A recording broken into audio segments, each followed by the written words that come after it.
harapan saya adalah memberikan pemahaman kepada khususnya dalam BIMTEK ini kepada anggota-anggota DPRD tingkat 1 dan tingkat 2 untuk mereka menghayati betul-betul bahwa mereka berbuat itu betul-betul untuk rakyat daerah. Kalau kurang-kurang mereka harus perbaiki sekarang ini untuk bagaimana memberikan pelayanan kepada masyarakat di daerah. Itu yang paling penting dan itu saya tegaskan kepada mereka semua agar mereka melakukan hal itu. Bila mana tidak mereka lakukan, maka konsekuensinya adalah ya bisa PAW, bisa penggantian, bisa tidak dicalonkan lagi. Itu kenapa? Karena sekarang kita mau mereka harus berbuat sesuatu untuk masyarakat. Terutama mereka harus tahu bahwa milenial ini yang harus dilatih juga untuk mengerti tentang politik nasional, politik dalam negeri, politik untuk kepentingan daerah-daerahnya mereka masing-masing. Pak Usman, sejumlah tokoh sudah bermunculan yang diusung oleh para parpol-parpol lain, seperti kepala daerah dan beberapa tokoh-tokoh lain, dan sudah diusung oleh para parpol-parpol lain. Kalau dari Hanura sendiri, dari sejumlah nama, saya kan sudah bilang bahwa dalam wawancara saya dengan sebuah televisi itu saya mengatakan kita nanti berpikir pada bulan Desember untuk menentukan sikap, baru mungkin pada bulan September bisa saja lewat. Kenapa? Karena dari bermacam-macam ide perlakuan politik sekarang ini kita agak sedikit bingung tentang kemunculan isu-isu yang sebetulnya tidak perlu seperti ini, ya. Karena terus terang saja bahwa bangsa ini membutuhkan seorang figur pemimpin yang menjamin ya kehidupan anak-anak bangsa, pembangunan secara kontinu, lantas kemudian daerah-daerah betul-betul terpenuhi keinginan-keinginannya. Pandangan Pak Usman terkait tokoh-tokoh seperti Anies Baswedan, Ridwan Kamil, Ganjar Pranowo, saya tidak berandai-andai sebelum saya mengambil keputusan, makanya setiap keputusan yang saya ambil selalu benar dan menang. Itu masalahnya. Tapi sudah ada nama-nama yang dikantongi?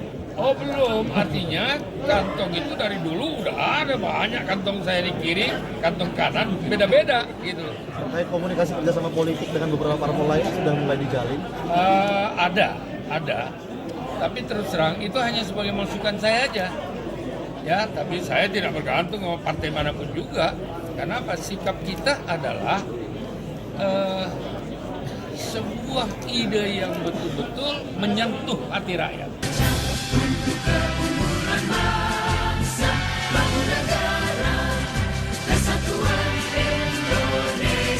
Kan media ya, bagaimana para anggota DPR sebagai petugas partai dikumpulkan dan melalui BIMTEK ini tentu mereka akan mendapatkan tambahan pengetahuan yang terkait dengan tugas fungsi sebagai anggota parlemen ya.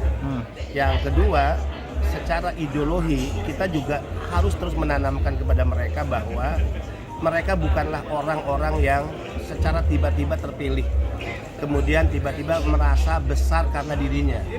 Saya katakan tidak ada anggota DPR pusat maupun daerah dalam sistem demokrasi kita itu yang mencalonkan diri secara independen. Yang ada adalah calon independen kepala daerah. Nah artinya sehebat apapun figur, sehebat apapun mereka yang duduk hari ini, itu tidak lepas dari sebuah surat keputusan tentang pencalonannya dan itu pasti dikeluarkan oleh partai. Setelah itu rakyat memilih. Setelah itu kemudian Tuhan merestui kan itu. Jadi kalau kita terpilih duduk sebagai anggota DPR, maka jangan sekali-kali berkhianat kepada Tuhan, berkhianat kepada rakyat dan juga berkhianat kepada partai.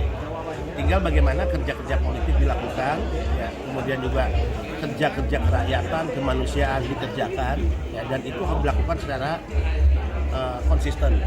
Kenapa? Karena pengadilan rakyat itu akan selalu dijatuhkan setiap 5 tahun. Kalau kita bekerja baik, rakyat akan memilih dan mengangkat kita kembali untuk menjadi wakilnya. Jika kita bekerja tidak jujur, tidak disiplin, berkhianat kepada cita-cita rakyat, tidak menjalankan janji-janji politiknya, maka rakyat akan mengadili di TPS setiap 5 tahunan dalam setiap pesta demokrasi. Bang, ini mumpung ada ketuanya nih, DKI Jakarta, kasih semangat dong Bang. Ya, nih. Coba pesan-pesan. Saya ragu kalau Jakarta, pertama 2019 di mana 10 kursi Hanura hilang, itu kan karena ada faktor X, kita dikerjain. Tapi sebagai basis elektoral, 10 kursi yang pernah direbut ya dan dikuasai oleh Partai Hanura di DPRD DKI, saya yakin dengan kepemimpinan Bung Jimmy di mana konsolidasi internal sekarang sudah dilakukan, kemudian juga kerja-kerja politik sedang berjalan, saya nggak yakin nggak ragu, apalagi dengan ketokohan beliau yang selama ini dikenal punya jaringan yang sangat luas, berbagai kalangan, elemen bahkan, dan juga beliau ini kan orang yang memiliki semangat sangat tinggi, semangat juang, dan partai butuh orang-orang yang memiliki semangat juang.